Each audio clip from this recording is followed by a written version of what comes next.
mardi, je combat le samedi. Je dis, bah voilà, en vrai, on a une proposition. Ce gars-là, c'est dans la catégorie du dessus. Quand on cherche sur Internet, en gros, on n'a pas de combat. Son dernier combat qu'on a, je crois, ça date de 3 ans. Un truc comme Je ça. trouve ça super risqué quand même. Déjà, il y a un facteur financier. J'ai fait une prépa et j'ai 0 qui rentre. Ah, je pense qu'on est sur un premier Oh là TKO de la soirée. Combat 1-0. de la soirée. Ah, vas-y, c'est de la faute du joueur. This beat goes stupid. This beat goes stupid. Yeah. Mesdames et messieurs, bienvenue sur ce nouvel épisode du AB Show dans les studios du AB Show en présentiel. Rien de mieux, j'espère que vous allez bien, que vous passez une excellente semaine. Aujourd'hui, je reçois monsieur Nicolas Leblond. Donc on va faire un petit podcast un peu différent d'habitude, pas trop plat. Donc vous allez voir, il y a un petit peu de nouveauté dans tout ça. N'hésitez pas à vous abonner avant toute chose. Comme vous savez, c'est la base. Abonnez-vous, cliquez, commentez. Pour être au courant des prochaines sorties, activez la cloche. Et voilà, n'hésitez pas en tout cas à donner vos avis en commentaire. Et surtout, n'hésitez pas à suggérer qui est-ce que vous aimeriez que j'invite dans les studios AB Show. Monsieur Nicolas Leblond, comment tu vas ? Ça va, hein. Merci pour l'invitation déjà. Bah, écoute, Déjà avant tout. merci à toi d'avoir accepté. Parce qu'on sait que c'est pas toujours facile d'aménager du temps dans la vie d'un combattant. Ouais, non, c'est clair. Mais en plus, bon, on a failli avant la ceinture, mais vu que c'était fait un petit peu tard. Oui, c'est vrai que malheureusement, parfois, je te préviens les combattants à 10 jours. Je me rappelle, je crois que c'est Morgan à son premier UFC Paris. C'était un samedi, je le contacte dimanche ou samedi, une semaine avant. Mais tu sais, parfois, j'ai du mal à m'organiser avec les emplois du temps. Mais bon, l'essentiel, c'est que tu es là, en forme, pas blessé, qu'en plus, tu sors d'une victoire. Mais quand même, je vais te laisser te présenter pour celles et ceux qui ne te connaissent pas et qui vont te découvrir à travers ce podcast. Moi, c'est Nicolas Leblond, combattant de MMA depuis quasiment 10 ans maintenant. Je suis signé au Cage Warrior, ça fait depuis 2020 maintenant, ça commence à faire un petit peu que je suis chez eux. Même si j'ai fait une petite sortie sur un combat à un moment. Ouais. Mais ça fait 7 combats que je suis chez eux. Et t'es bien là-bas ? Je me sens bien, il y a des bons et des mauvais côtés, hein, mais il y a quand même, on est quand même bien mis en avant et au niveau de l'adversité, c'est quand même cool. Okay. C'est quand même cool. Ça, pour ça, le Cage Warrior, il y a différents niveaux. Il y a des gars qui sont bien classés mondialement. Tu peux aller chercher une ceinture qui est quand même emblématique. Ouais, bien sûr. Là, je reviens pas avec, malheureusement, mais voilà. Non, mais on va y revenir là-dessus parce qu'on avait évoqué ce sujet-là avec Mika dans l'hebdomadaire, tu sais, le traitement des Français au Cage Warriors à l'époque. Mais quand même, je vais te laisser aussi présenter ton équipe. Où est-ce que tu t'entraînes, avec qui, par qui tu es managé ? Parce qu'on avait aussi parlé on s'était questionné là-dessus. Donc, avec qui tu t'entraînes ? Où est-ce que tu t'entraînes ? Je m'entraîne au NR Fight principalement. Ouais. Chez Nicolas Régnier. Le head coach un peu de la team, c'est Jean Endoy, qui est un ancien combattant qui était très actif vers 2013 à un moment donné. Il a fait les beaux jours du Cage Warriors. Hein. Ouais, qui a fait les beaux jours du Cage Warriors, à un moment qui était quand même au top de nos combattants français. Et maintenant, il a complètement la casquette du coach. Et voilà, on a notre petite équipe de compétiteurs, on a une petite équipe pro et une bonne équipe amateur, donc c'est cool. Et quand tu dis principalement NR Fight, tu as un autre club à côté ? Ouais, c'est ça. À côté, je m'entraîne, je passe toujours de temps en temps, 2 fois par semaine à peu près, à la H-Fight. Okay. C'est un club dans le 91 à Massy, qui est géré par Mamour Fall, qui avait pareil un bon petit groupe de combattants. Ouais. Je suis de là-bas, j'ai commencé là-bas et j'aime toujours remettre les pieds là-bas pour donner un peu de force, pour m'entraîner avec mes gars, et Mamour toujours me donner des petits conseils, toujours des trucs. Et au NR Fight, tout ça, qu'il y a eu un départ quand même massif du NR Fight vers l'US Métro, est-ce que ça t'a posé problème, ça, dans le sens où tu manquais peut-être de sparring à un moment donné, ou tu as tout ce qu'il faut actuellement là ? En vrai, ça m'a pas trop posé problème parce que dans l'aspect technique, finalement, on arrivait à recréer un groupe finalement où on avait ce qu'il fallait. On avait Nicolas Filipponi pour le sol.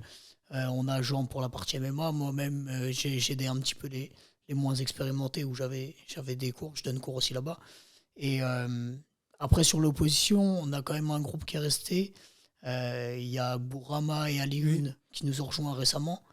Ali Unai et Bourama Kamara. Même si bon, c'est pas trop macaté, hein. mais bon, voilà, ça fait quand même de l'énergie, un bon groupe de compétiteurs. Et après, on a une bonne équipe amateur. On a les frères Préjean qui sont promoteurs. qui sont très prometteurs. Arnaud, on va le passer en pro cette année. On a Mathilde Lachenbrenner qui a combattu récemment, pareil, qui va Hexagone. passer en pro, Ouais. qui va passer en pro là dans les mois qui vont suivre. Et on a quelques petits amateurs qui sont pas encore sur le devant de la scène, mais qui sont prometteurs. Et après, en vrai, vu que dans ce départ groupé, moi j'ai gardé des très bons contacts avec Johnny, avec plusieurs gars de la team. Donc finalement, en vrai, quand j'avais besoin de sparring, moi mes sparring, je les fais toujours à l'extérieur. Ok. Je les fais toujours dans une cage au district chez Samuel Petit. Et je fais mes sparring là-bas, je fais venir des mecs. Donc pour mon avant-dernière prépa, par exemple, j'ai fait venir deux fois Elias Negir. Ok. J'ai fait venir, quelques gars de chez eux. Comment il s'appelle, Hugo Vidal, j'ai fait venir aussi. Ok. Je cherchais des gauchers, c'était pas facile de trouver des gauchers. Ouais, c'est Des rare, les gauchers hein. à peu près à ton poids et tout, c'est Ouais, une galère. C'est pas facile. Surtout quand t'es déjà le gaucher de l'histoire, c'est déjà compliqué. Mais c'est vrai, ta catégorie, c'est flyweight, bantamweight. Est-ce que C'est tu as. Par exemple, moi, c'était un problème que je rencontrais à l'époque de ne pas trouver de poids lourd, tu sais, par exemple, on va dire complet ou d'un sport spécifique, tu vois. Tu as un petit peu ce problème-là. J'ai clairement cette problématique. En vrai, c'est vraiment difficile de trouver des gars. Après, franchement, dans l'ensemble, je trouve que je me suis peu pris de refus des gars d'autres teams en général. Les mecs, il y a quand même pas mal de gars qui ont fait l'effort. Il y a Léopold Goy pour ma prépa précédente qui est venu. Il y avait Salah Elkas. Sur cette prépa, j'ai fait appel à Tahar, qui était à un moment au Factory avec toi, à Max Valo, qui combat à Hexagone. J'ai eu quand même plein de gars d'autres clubs qui sont des connaissances qui sont venus m'aider. Donc en vrai j'arrive à trouver des gens. Après, idéalement, j'aimerais bien faire venir des étrangers à terme, parce que c'est vrai que c'est compliqué de trouver des... Et pourquoi ne pas, toi, partir un exemple, hein, l'Alpha Male, on sait que là-bas, par exemple, chez Uriah Faber, il y a beaucoup de featherweight, de bantamweight et tout ça. Ça t'es... Ouais, en vrai, je trouve que j'ai fait la Thaïlande récemment, comme beaucoup de Français. Comme beaucoup de Français, surtout des sports de combat. Ouais. On se retrouvait un peu tous là-bas. Il y avait Mustafa Haïda en même temps que moi. On a pu tourner ensemble, c'était cool. Mais je trouve qu'il y a quand même un truc. C'est cool pour les sparring, c'est cool pour échanger et tout. Mais quand tu as ton équipe autour de toi, des gars bienveillants autour de toi qui te veulent ton bien, qui te donnent des répétitions à chaque fin de séance si tu as besoin d'une répétition, c'est quand même différent. Si je pouvais amener toute mon équipe à l'étranger, je le ferais à 100%. Je sais que Ilia Topuria, il fait ça. Il va avec ses frères, son coach et tout, il emmène tout le monde. Là, c'est cool. Mais quand tu vas tout seul dans un coin ou avec un partenaire à la rigueur, eh ben, ça reste pas pareil. Au début, tu as un temps où tu dois t'adapter, où tu dois peut-être rester longtemps. Je suis peut-être pas rester longtemps. Ouais, c'est aussi peut-être aussi un. Tu sais, il faut s'intégrer. Mais Ouais. c'est vrai que quand tu vas, par exemple, je sais pas, tu as été au Tiger ou au Bang Tao. J'ai fait les deux en vrai. Cette fois-là, j'ai fait quasiment que le Bang Tao, mais la fois d'avant, j'avais été au Tiger à l'époque. Tu sens pas cette animosité? Moi, j'avais été en 2019 et j'avais été tout seul. Ouais. Et je chantais que, je crois que c'était le vendredi et le lundi, les sparring, mais je chantais que, tu sais, lorsque tu mettais les pieds sur le tapis, il y avait une sorte de... Ouais. Après, ça, c'est cool. Une ambiance aussi. malsaine. Oui, bien sûr, c'est cool. Mais tu vois, c'est vrai que je te Après, comprends quand tu dis que... Ça dépend le moment de la préparation. Moi, je ferais pas un camp Oui, tu pour un vas combat. lorsque... Ouais, voilà, quand il n'y en training a camp. pas de compétition, quand il n'y a pas de combat en tout cas, je trouve ça cool parce que tu te testes. Et le côté un peu, justement, animosité qu'on peut retrouver, tu vois, aller à l'aventure et faire ce petit truc, ça, je trouve ça cool. Et même se tester un peu. Dans l'actualité, il y avait Mokaev juste avant que j'arrive. Oui. Et je l'ai croisé et visiblement, il se barrait au moment où je suis arrivé. J'étais dégoûté, j'aurais bien voulu tourner, tu vois. Je sais que certains, il y avait Azael, Paul Dena qui était avant moi, juste avant. Ils avaient fait un petit groupe où ils étaient partis en équipe. Et je sais qu'ils l'avaient croisé, qu'ils ont tourné avec lui. Et j'arrivais genre une semaine après eux.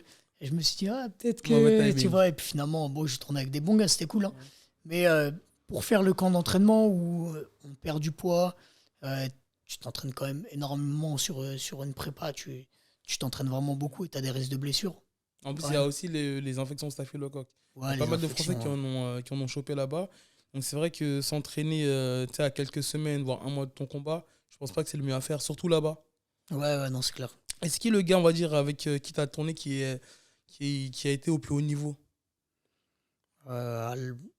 À l'entraînement, dans ma À KT. l'entraînement, ouais, dans ta Dans ma KT. KT, j'ai tourné avec peu de gars qui ont. On tient le plus haut niveau. Ouais, franchement, j'ai pris qui franchement, pas grand monde. Il y avait des gars qui étaient bien classés là-bas en Thaïlande, mais j'ai pas. Ou c'est des gars d'autres KT, tu vois. Après, j'ai tourné. Au sol, je tournais avec tout le monde. Moi, j'ai pas de. Je sais même pas si on n'a pas déjà tourné ensemble, toi et Ah, c'est moi. possible, en 2016-2017 à l'époque. En plus, moi, j'aime bien tourner avec les poids légers. Mais au sol, je tourne vraiment avec tout le monde. En Mhm. anglais, je peux tourner un peu avec des plus lourds. Ouais, Après, en MMA, c'est quand même. Sur les phases de lutte, il y a quand même. ouais c'est Il y autre a quand même chose. une différence. Après, au sol, je tourne vraiment avec tout le monde. Donc, j'ai tourné avec. Quand Morgan il passe au NR, je tourne systématiquement avec lui, même s'il me met des KT, c'est un de mes partenaires avec qui j'aime bien tourner. Azael, j'ai beaucoup tourné avec lui au sol aussi. Euh, des gars comme ça dans certains compartiments, je trouve ça intéressant. Bien sûr, ça te fait voir autre chose. Mais après, ouais, dans ma KT, finalement, c'est pour ça aussi que je voulais bouger. Si j'avais tourné avec le champion à 61 du One FC, là, comment il s'appelle Ah, je ne saurais te dire ça. Andrade, là, je crois, il s'appelle. T'avais tourné avec lui ici ou Non, à l'époque l'étranger? du Tiger. Ok. À l'époque où j'étais allé au Tiger. Mais il faisait sa transition vers le MMA à Ah, il l'époque. était. Ok. À l'époque, il avait pas trop de sol. Il avait pas trop de sol, pas trop de défense de lutte. Il était lourd pour la KT. Mhm. Mais il avait un gros pied-point et au sol, ça donnait Ah, encore tu rien. m'étonnes. Hein. Donc là, je pense que ça a bien bougé en vrai. Il a dû bien évoluer, de ce que j'ai vu en tout cas. Mais ouais, non, pas eu de gros tests en tout cas à l'entraînement comme ça. Ok. Et je te posais la question aussi, avec qui te gère en management? En management, maintenant, depuis 2 combats, c'est Graham Boylan, Ouais, le président boss du Cage Warriors. Warriors. Ouais. Et avant ça, t'étais géré par qui? Ou Par tu te tournes- Razi. Ok, donc c'est lui qui t'a fait rentrer au Cage Ouais. Warriors. En fait, au moment où on a changé, on nous avait proposé, en vrai, j'étais pas en contrat, Ouais. j'avais un autre manager qui passait par Mamour. Moi, j'ai jamais été en contact avec lui, mais on n'était pas en contrat, c'était un peu comme ça, il me trouvait des trucs de Ok. temps en temps, et de temps en temps, je parlais par quelqu'un d'autre, c'était un peu à l'arrache. C'était le manager de la team Froissart, là, comment, tu vois qui c'est? Client management, non? Ouais, je crois ça. Ok. Résilience. Ok. Ouais, je sais que c'est Aldric Casata et il y a un autre gars que. Ouais, voilà, bah, et à un moment, connais j'ai pas, fait 2-3 passages Ouais. par lui, mais j'ai fait peut-être 2 combats avec lui. Et après, ouais, j'ai été avec Razi, qui m'a proposé un combat au Cage Warrior, et après, on a signé derrière. Et t'es au Cage Warriors maintenant depuis 4 ans, 2020. Ouais, C'est pendant que tu as été au Cage Warriors que comme tu m'as dit, tu as signé avec Graham, qui est le matchmaker et qui est le boss du Cage Warriors. Est-ce que tu as une différence de traitement depuis que tu es avec lui? Parce que, tu sais, on évoquait beaucoup de sujets, on trouvait que parfois les Français avaient vraiment des match-up peu favorables. Tu sais, soit c'était appelé en short notice, soit c'était un peu des combats pour en faire de la chair à canon. Et justement, big up à Joanne Doy et Faisal Hussein à l'époque qui ont fait ouais. les beaux jours du Cage Warriors. Bon, maintenant, tu es sur une note positive. Toi, de toute manière, au Cage Warriors, tu es à 5-2, tu as 4 victoires par finish. Tu sens le changement, on va dire, de traitement depuis que tu es avec Graham? En vrai, je trouve que Graham, il a quand même un petit truc où il se voit vraiment comme un mini UFC. Mhm. Et en vrai, dans l'organisation, il recopie tout. Tout est pareil. J'en parlais avec Morgan. Et il disait, toute l'organisation même, tout est pareil. Tout est pareil, sauf que c'est en plus petit. Ouais. Ou l'UFC en plus grand, comme tu veux. Mais du coup, lui, il se dit, si tu commences à refuser trop de combats, eh ben, en vrai, Bah, l'écart. t'auras pas ta place à l'UFC. C'est-à-dire, en vrai, il te propose pas tant de choix. Au début, c'était tu prends lui ou casse-toi et c'est tout. Et sur certains combats, ils m'ont proposé deux adversaires, mais c'était ni un cadeau ni pour l'un ni l'autre. Et en vrai, il y a eu peut-être une fois où on a eu 2 propositions. À ce moment-là, j'étais même pas en contrat avec lui. Et après, depuis, il m'a fait combattre contre Scott Malone, Mhm. qui en vrai n'était pas un cadeau. C'était un mec qui avait fait la ceinture à 61. Il avait combattu pour la ceinture à 61. Sur ses défaites, il perd contre Jack Shore. Ouais. Jack Shore, qui est à l'UFC aujourd'hui. Et il le bat que dans le 3e round. Il fait un gros combat contre lui. C'est dans la caté du dessus. Il fait une décision partagée contre le champion des 61 à un moment. Ça restait pas C'était ça solide. restait pas un cadeau. Le mec, sur le papier, il est pas si impressionnant que ça. Au moment où je le prends, je crois qu'il a 9-6. Mais toutes ses défaites, il les a au Cage Warrior contre des gars solides. Même il avait pris, je sais plus comment il s'appelle, Jack Cartwright, qui avait la ceinture de l'Octagone. Je crois qu'elle le prend les 80 mondiales, un truc comme ça. Donc c'était un gars, c'était un bon test. Et c'était pas un cadeau. Et nous, on nous disait le champion, il était pas disponible, d'après lui. Et, et du coup, on nous dit, bon, soit tu restes inactif et t'attends le titre, en gros, soit tu décides de prendre un gars entre deux. Et il y a ce Scott Malone qui fait un combat à domicile sur la carte principale. On me propose d'être sur la carte principale contre ce gars, mais il descend à 57. Et c'était pas un cadeau. Et en vrai, dans le combat, c'était pas un cadeau non plus. T'as su en finir dans le 3e round. Ouais, je le finis au 3e round. Et c'était un combat difficile où je commence pas forcément hyper bien le combat. Et j'arrive à m'imposer par KO, mais ça reste un combat qui était un bon test, qui était intéressant. Et justement, c'est ce combat-là qui t'a qualifié pour la ceinture du Cage Warrior que tu devais faire il y a quelques semaines maintenant.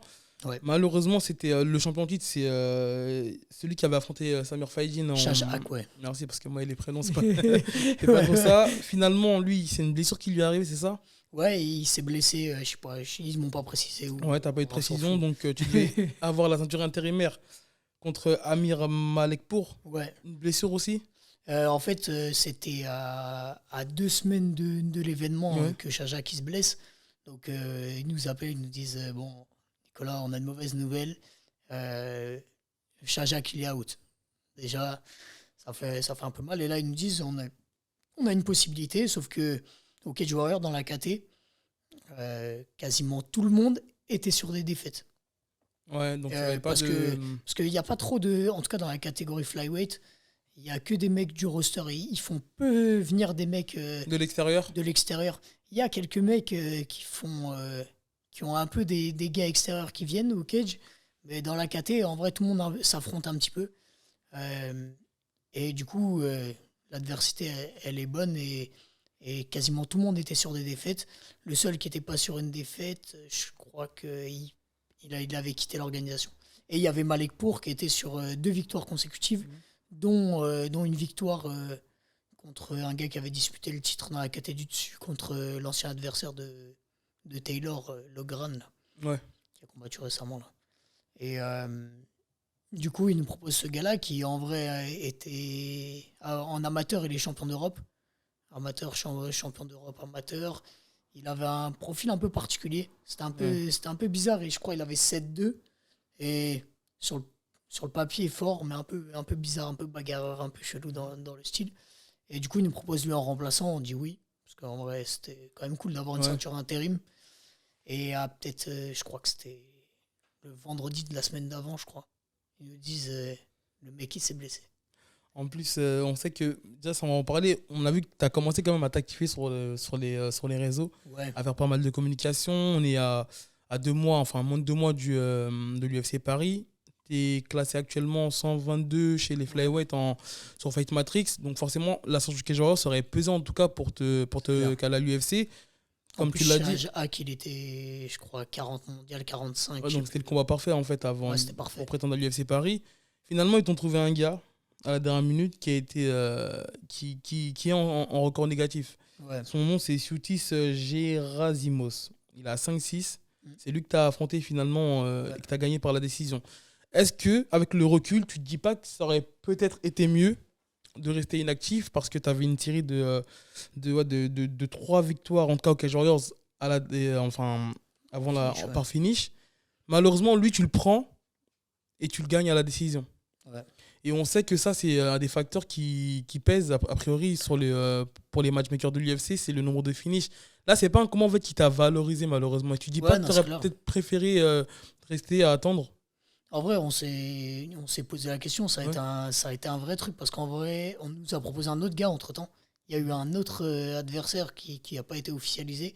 C'était un Brésilien. En vrai, le gars, c'était plus fort d'un point de vue palmarès. Ouais. Mais le gars, il avait un peu un palmarès où il avait pris des gars pas monstrueux, et du coup, il avait un beau palmarès sur le papier. Ça aurait peut-être un peu plus vendu, Ouais. mais en vrai, de vrai, le niveau, il était pas monstrueux. Et finalement, lui, il refuse. Mais ça aurait été au moins un profil qui aurait accepté l'échange. Mhm. Là, en vrai, lui, on nous le propose. C'était le mardi, je crois. Le mardi, je combat le samedi. Et on nous dit, bah voilà, en vrai, on a une proposition. C'est ce gars-là, c'est dans la catégorie du dessus.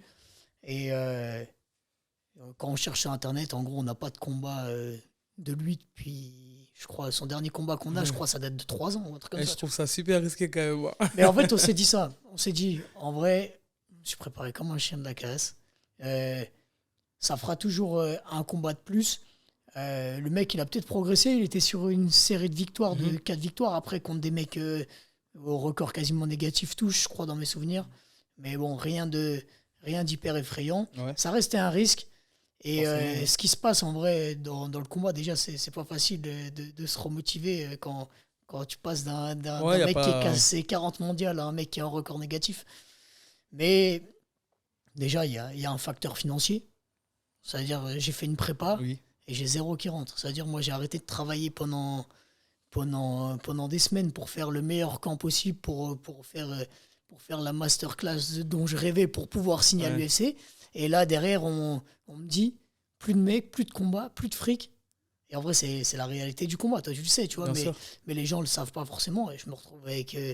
en vrai, j'ai des factures à payer. Ah, Et c'est- si j'ai pas la prime qui rentre, c'est chaud. Et ça t'a perturbé en fait, est-ce que c'est le fait qu'il y ait pas mal de changements d'adversaires, donc forcément des styles différents, est-ce que c'est ça qui a fait que ça a changé ta performance? Parce que je sais que tu l'avais tuté, que tu allais faire en sorte, comme tous les combattants qui se respectent, de finir le combat et de ne Ouais. pas te contenter d'une décision. Mais est-ce que ça t'a perturbé ou est-ce que tu t'es dit, je prends pas le risque, je gagne à la décision, je sécurise le combat? Non, en vrai, je pensais. Bon, il y a quand même eu un peu des perturbations, tu vois, ça change un petit peu, surtout que dans les 4 gars qu'on nous a proposés, Shahak, c'était un mec plutôt tactique, ou qu'il fallait gérer un petit peu et peut-être accélérer dans les derniers rounds sur un 5x5. Je prépare un 5x5 depuis 2 mois quand même. Ouais. Après, on avait le Suédois qui était plutôt un profil bagarre, auquel il aurait fallu plutôt peut-être survivre entre guillemets sur les premiers rounds, de lutter peut-être un peu et avoir une stratégie un peu plus d'échange au démarrage, et après pareil finir après. Et après on avait un Brésilien qui avait quasiment que du sol, où il aurait fallu se prôler et se bagarrer. Et en vrai, à chaque fois on se disait ouais, ok, vas-y, ça nous va. Et en vrai, je pense que c'est un avantage pour moi, une caractéristique de mon style. Je peux m'adapter. J'ai un bon sol, j'ai une bonne boxe, je sais sprawler, je sais amener au sol. Il y a pas de souci. Donc, du coup, on s'est adapté à chaque fois.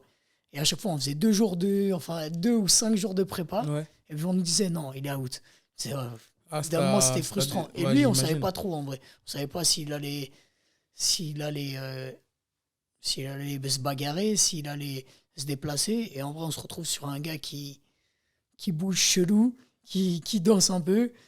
Et le gars, en vrai, il a quand même un petit coup d'œil, il cherche à me contrer. En vrai, ce mec-là, il voulait pas se faire finir et me contrer. C'était ça, stratégiquement. C'était soit il avait le Lucky Punch, il arrivait à me contrer Ouais. sur une erreur de ma part, soit il perdait au moins la décision. Mais tu vois, sur les phases de... Je sais pas si tu as vu le combat, mais sur les phases de lutte, il y a des moments où je l'amène, il se relève, il reste contre la cage, les mains au sol. Qui fait ça? Ouais. Et en vrai, qu'est-ce que tu fais? Tu peux même pas le crocheter, là, les mains au sol. Mais en vrai, tu prends un mec, je prends Shahak et il fait ça. Je lui mets des genoux dans les cuisses jusqu'à ce que l'arbitre nous sépare et je gagne 1 minute. Mais là, je voulais finir, du coup, je retape. Il reprend sa distance et on reset le truc. Et là, il refait des trucs bizarres. Et en vrai, je me suis dit, en vrai, te précipite pas, il attend le contre. C'est Je ça. vais trouver une faille, en vrai, j'ai un bon sol et je vais finir par l'amener et je vais le finir. Ou alors, il y a un moment où je vais toucher sur une frappe. Et on a pris notre temps, en vrai.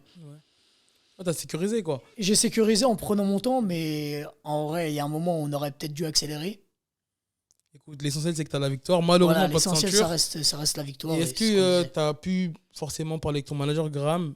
Est-ce que ça va être reprogrammé d'ici la rentrée ou est-ce qu'il y a toujours moyen de de rentrer à l'UFC, que ce soit l'UFC Paris ou non? Est-ce qu'il y a toujours moyen de rentrer à l'UFC là actuellement? Il y a toujours moyen. Je suis quand même sur 5 victoires consécutives. Je suis quand même bien classé mondialement. J'ai quand même sur 11 victoires, 8 finishes. Pour la KT, j'ai 3 KO. Et en plus, c'est des KO où vraiment le mec il dort. Et en vrai, je pense que ça, c'est parlant. Surtout pour une catégorie où il y a peut-être un peu moins de. Il y a pas mal de TKO, mais il n'y a pas énormément de KO net comme j'ai Ouais. pu mettre sur mes derniers combats. Et en vrai, j'ai quand même un profil vendeur. En plus, avec la montée du MMA en France, Mhm. je reste un profil assez vendeur. Et c'est ce qui nous dit. Maintenant, la carte de l'UFC Paris, on le voit, il y a 12 combats. Donc en vrai, s'il n'y a pas de blessure, Ouais. il y a quand même peu de chance. Après, il reste 2 mois. Il reste 2 mois. Rien qui peut changer. Il reste 2 Il mois. reste une seule place. Ouais, il reste Parce que une là, il seule y a place. 11 en combats vrai. officialisés. Donc, Ouais, c'est ça. Et qu'est-ce qu'il dit, Graham, par rapport à ça? Lui, il dit que il vient de signer un gars. Je sais pas si tu as vu C'est Jordan Vucenic, Vucenic, ouais. qui est un ancien adversaire de Morgan là. Bah, pour préciser, il y a eu quand même à peu près 80 combats, voire 90 combattants du Cage Warriors Ouais, qui ont signé, en fait, qui sont passés du Cage Warriors à l'UFC. Donc, c'est vraiment l'antichambre UFC. ouais, en vrai, ça reste quand même. En Europe, C'est ce qui se fait de mieux. ils sont de loin devant. Ouais. De très loin Ils avaient devant. quand même une période à un moment donné où c'était un petit peu, tu sais. Mais Ouais. là, je trouve qu'ils sont revenus très très forts. Ouais, puis là, en vrai, on voit sur l'UFC de ce week-end, là, en vrai, tous les gars du Cage Warrior ont quand même bien performé. Ouais. Enfin, les anciens, t'as compris. Donc en vrai, ça prouve un peu la valeur des gars du Cage Warrior, même si ça fait pas tout. Hein. Mais voilà, et lui, en vrai, il nous dit, je sais, il nous l'a redit par message, t'as vu Vucenic, reste prêt, ça peut tomber. Oui, Ce c'est sera vrai. peut-être pas un cadeau, on te proposera peut-être pas un cadeau, mais reste prêt. Ah, je me rappelle Morgan, lorsqu'il a signé à l'UFC, c'était un combat du Cage Warriors qui était à 2 mois Ouais, à peu près. Il a ouais, c'était signé. la même date. Ouais. C'était la même date à Londres, la même. Bah écoute, en tout cas, je te souhaite plein de succès de signer à l'UFC. Et là, actuellement, au niveau des primes, comme je le disais là précédemment, on sait que les Cage Warriors, à l'époque en tout cas, il y avait pas mal d'exemples qui montraient qu'il y avait un traitement un peu différent des Français. Bon, toi, c'est particulier vu que tu es signé au Cage Warriors et que tu performes, tu te sens à l'aise sur les primes. En vrai, ça reste. On m'a proposé beaucoup plus. Ouais. Honnêtement, hein, C'est aussi un petit peu le sacrifice à avoir quand tu es Cage Ouais, Warriors. c'est ça. En vrai, tu rentres à un salaire, tu gagnes, tu montes, sinon tu restes pareil, tu vois. Donc en vrai, ça reste, je pense, en Europe, une des orgas qui paye le moins, même par rapport au show français. Après, il y a plein d'autres facteurs qui rentrent en compte. En France, quand on combat, on est en auto-entrepreneuriat. Donc déjà, on perd une grosse partie de la prime. Là-bas, je suis comme employé, donc je perds rien. Graham, il me prend rien sur la bourse. Donc en vrai, finalement, je me retrouve Tu retrouves ton équilibre. je me retrouve pas si mal que ça. Et en vrai, ça reste un beau tremplin. Je monte aussi bien dans les classements parce que l'Italien que je prends avant l'Écossais que je gagne, il était, je sais plus combien il était au moment, je crois qu'il était 120 au moment où je le prends ou un truc comme ça, ou 180, je sais plus, mais il était proche des 100 mondiaux. Il venait de battre un gars qui était classé 80 mondial. Ça restait un bon test. Et même en termes d'évolution, c'est cool le Cage Warrior. Ils me font. Je trouve que le niveau monte progressivement. Et comme vous disiez hier, j'ai écouté votre émission d'hier. Et en vrai, ça me permet de monter. Et moi, j'ai l'impression de prendre des gars de plus en plus durs. Et en vrai, pour moi, Shajak, c'était le truc parfait. Ouais. Pour finir mon truc au Cage Warrior. J'avais pris des gars de plus en plus forts. Là, je tape un 40 mondial. Si j'avais gagné, bien sûr. Mais on faisait tout pour. Et après, en vrai, qu'est-ce qu'il y a des mecs à l'UFC, ils sont en dessous de 40 mondial. Oui. Donc, Ouais, forcément, c'est pas des. donc c'était pas déconnant et ça me faisait un vrai tremplin. Et en plus, si je pouvais finir les combats, ça reste très mis en avant le Cage Warrior. Et j'avais deux questions avant de passer au sujet suivant. Là, ces derniers temps, on a vu que tu t'es pas mal activé sur les réseaux. Est-ce que c'est une discussion que tu as eue avec ton équipe ou avec ton manager? Parce qu'on sait que la visibilité, maintenant, c'est des facteurs qui jouent dans la balance, en tout cas pour être recruté à l'UFC. Ou est-ce que tu as une équipe qui gère ça pour toi? Non, en vrai, je le fais tout seul. Mais en vrai, il y a quand même un débat, on le sait. Moi, j'étais à ce moment, au moment où j'ai commencé un peu à accélérer, j'étais sur 3 victoires consécutives par 2 KO, une soumission. J'avais peut-être pas le buzz que je méritais, entre guillemets, par rapport au mec que je venais de prendre. À ce moment-là, je venais de battre l'Italien, comme je te disais, qui était dans les 100 mondiaux, qui était un gros client, qui se prépare au SBG, de la team de McGregor, là.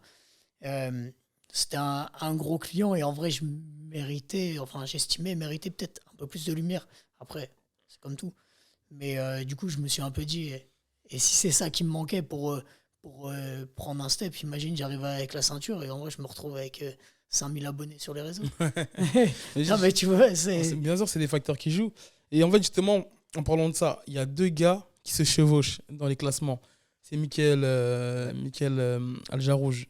Tu es actuellement 122, il est actuellement 121. On l'avait reçu Ouais. avec Mika. Et justement, on parlait, on demandait en gros qu'est-ce qui ferait que l'UFC en gros signeront lui et pas toi.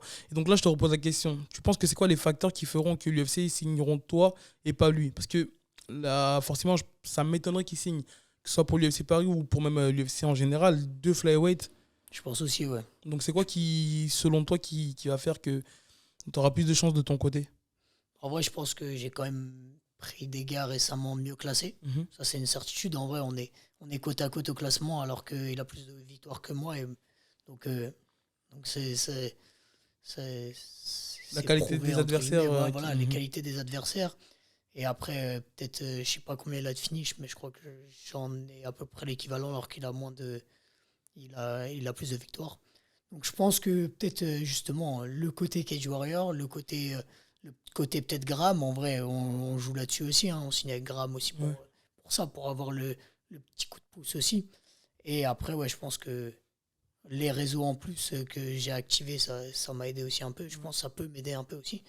Et, euh, et voilà, c'est un tout. Mais je pense surtout qu'en vrai, c'est le côté sportif qui va peut-être primer, dans le sens où j'ai affronté des gars un peu mieux classés que lui.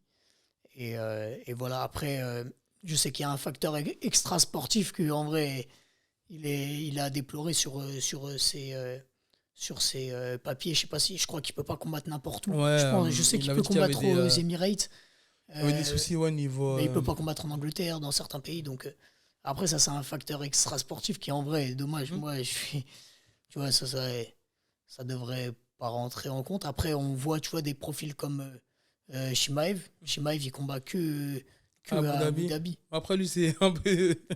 C'est un peu particulier, mais tu vois, ils font quand Ouais. même l'effort. Et en Oui, vrai, bien il y a, sûr. il y a des, il y a des athlètes, il y a des athlètes qui signent quand même. Je dis pas que, tu vois, mais, Mhm. mais ça reste. Moi, je pense que le côté sportif prime, et peut-être le côté Cage Warrior qui est plus représentatif en termes de niveau que l'Hexagone ou Bah, que écoute, les orgas qui les fait. en tout cas, c'est ce que je vous souhaite à vous deux parce que vous êtes tous les deux méritants. Nico, la première partie, c'était sur toi. Ouais. Merci d'avoir répondu aux questions. N'hésitez pas à aller sur les réseaux. Deuxième partie, on va s'attaquer au sujet de l'actualité, l'UFC 304 qui est passé. Je sais que tu es quelqu'un qui suit, qui commente aussi parfois, qui analyse. Ouais. Donc, on va discuter de tout ça en s'affrontant à la PlayStation sur UFC 5, à défaut de ne pas pouvoir s'affronter dans la vraie vie. On va se défier. Si tu mets au sol à thème ou un truc, je sais pas trop. Donc, j'espère que tu sais jouer. Moi, personnellement, UFC 3, j'étais fort, mais l'UFC 5, bon, écoute, on va se tester en tout cas. On va voir ça. Allons-y. Je crois que j'ai jamais joué au 5. Pareil. Bon, deuxième partie de l'émission, on va s'affronter à la play tout en parlant de MMA. Nico, on va faire quelques combats en flyweight, la catégorie Ouais. flyweight. Après, on va monter dans ma catégorie des poids lourds. Donc, allons-y. J'irai vraiment jamais. Allons-y. Par contre, faut me donner une manette. Parce que sinon, c'est sûr, il va gagner. T'as vu comment il triche? Ouais, écoute, franchement, j'ai fait un seul combat. Il faut que tu prennes. Ouais, après, appuie sur un profil, je pense.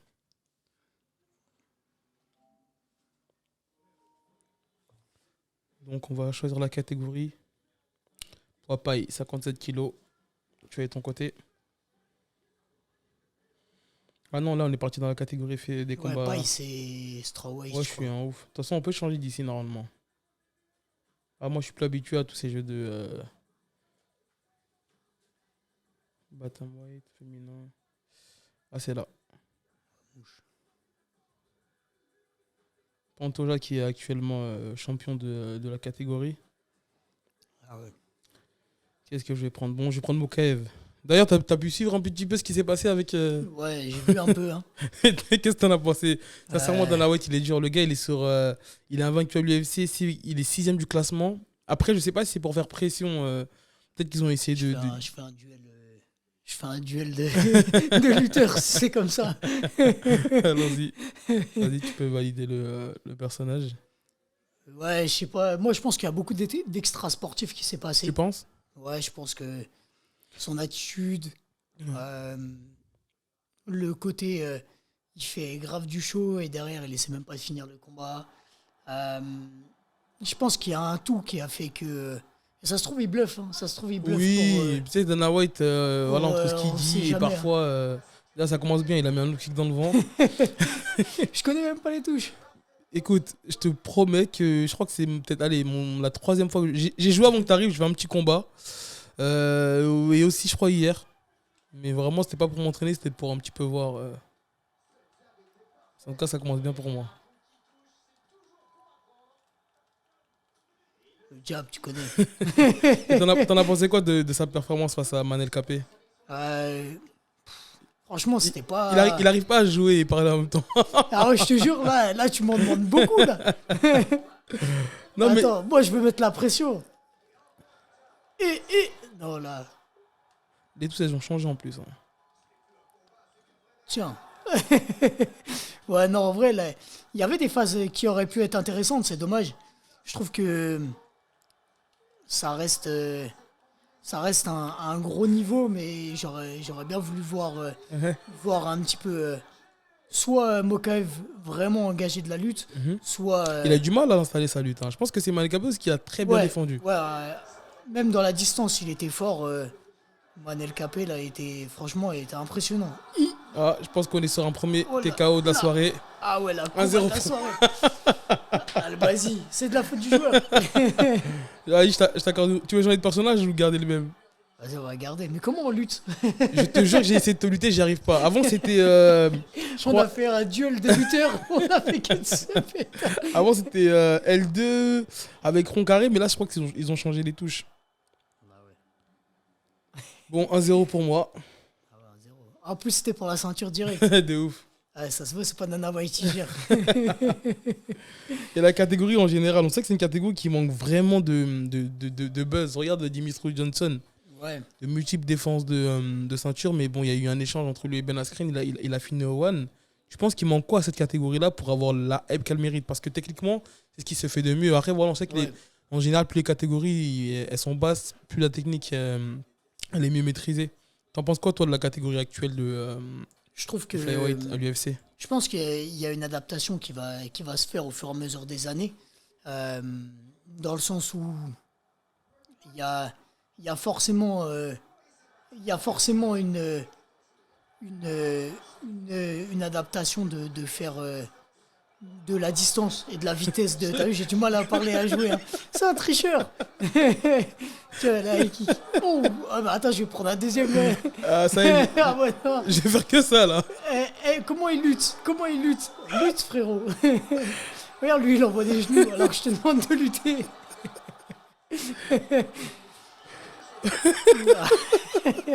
Attends, peut-être c'est ça. J'ai même pas fait exprès Ah ouais, de prendre la montée.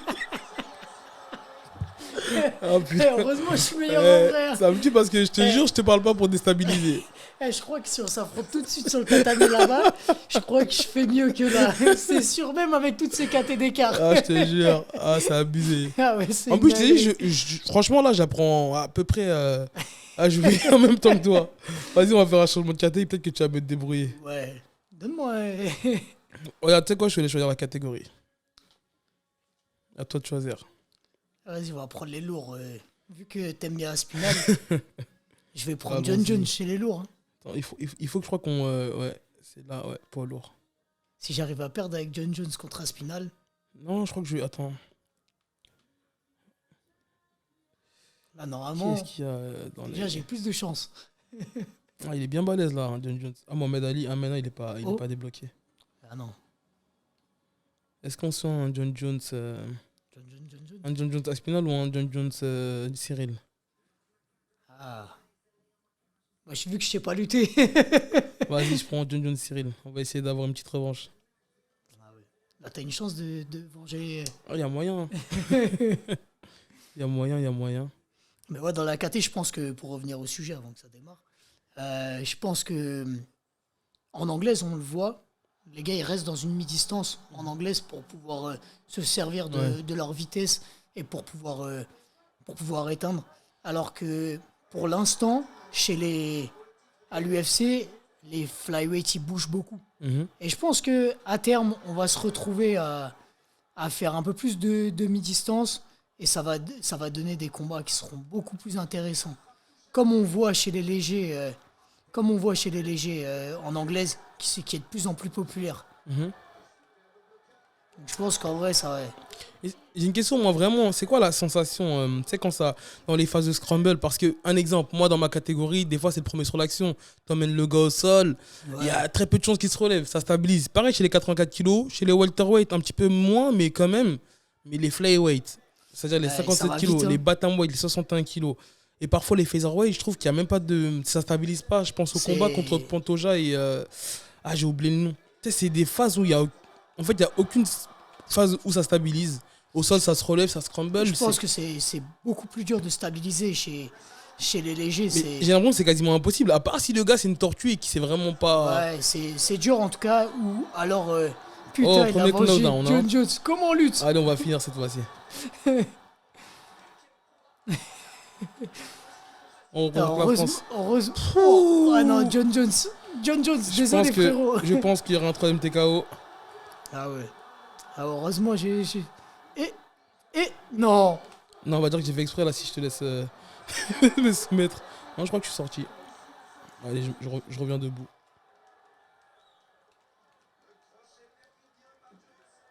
Il m'a mis un vrai coup de la street. Allez, relève-toi. Allez, kick, et on finit. Sur un TKO. 3-0. Non, c'est bon. C'est bon. Il m'a même pas dit les touches, je vous jure. Il m'a pas dit les touches. Je te jure, écoute, en fait, c'est simple. Je fais une touche, je vois qu'elle marche bien. Et je continue en fait. Mais comment on se protège même? Ça par contre, ouais, je pensais que tu le savais, c'est R2. Je crois que c'est R2. J'ai essayé, hein, mais regarde, on se fait un dernier combat. Je vais essayer de te dire les touches avant. On s'en fait un dernier. Attends, tu sais quoi, je vais essayer là les 10 premières secondes. Mais normalement, c'est. Pour se protéger, c'est. R2. R2, il me semble. À part si ça a changé. On va demander à la prod. Ali, comment on se protège? R2? Donc c'est R2. Après, t'as les cours. Tu sais quoi, prends 10 secondes et essaie de tester un petit peu les touches. Là, j'ai compris, c'est le diable. Voilà, comme ça, tu diras pas que j'ai triché. Pour narguer, là, c'est les petites touches sur le directionnel. Ouais, moi, il fait. Ça, c'est pas la danse un peu Cyril Gann, ça? Comment t'as pris tes repères? Ouais, vas-y, la bagarre. Et je crois pour protéger le corps, c'est R2 plus L2. Il me semble. Ah ouais, ça a l'air d'être ça. Gère la distance. Ils ont inversé les rôles. Allez, let's go.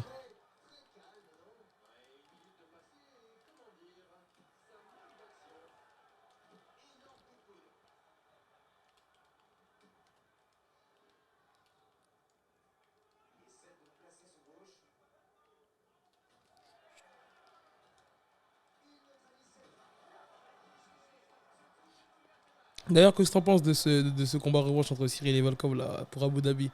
Un peu déçu, t'aurais préféré le voir à UFC Paris? Ouais, j'aurais préféré le voir à l'UFC Paris dans tous les cas en vrai. Je trouve que même si... j'espère que Cyril Gann va faire un beau combat et une belle victoire, mais on aurait préféré le voir à Paris. Et la carte de l'UFC Paris, t'en penses quoi là? Et là, il y a Moïcano contre BSD en main event. Nasruddin en co-main event, t'as Omar Sy sur la carte, t'as... Moi, je trouve que la carte, sportivement, elle est intéressante. Ouais. Hein. Sportivement, elle est intéressante et moi, en vrai, m'intéresse. Il n'y a pas de... Ah ouais, non, vraiment. Un deuxième close-down. Et si t'es pas sur la carte, tu vas y assister quand même? J'y serai pas, j'ai pas pris de place. Ouais. Mais en vrai, je vais regarder fort. Hein. Il est fou. Elle était aux précédentes éditions, genre l'UFC 1 J'ai et été tout. au premier. Au Ouais. tout premier, j'ai été. Elle était folle l'ambiance. Hein. Ouais, franchement, c'était cool. Hein. Ouh là là. Je pense qu'on est pas loin d'un TKO là. Ah ouais, Et là, moi, il me faut un KO net. C'est une sorte d'équipe comme ça.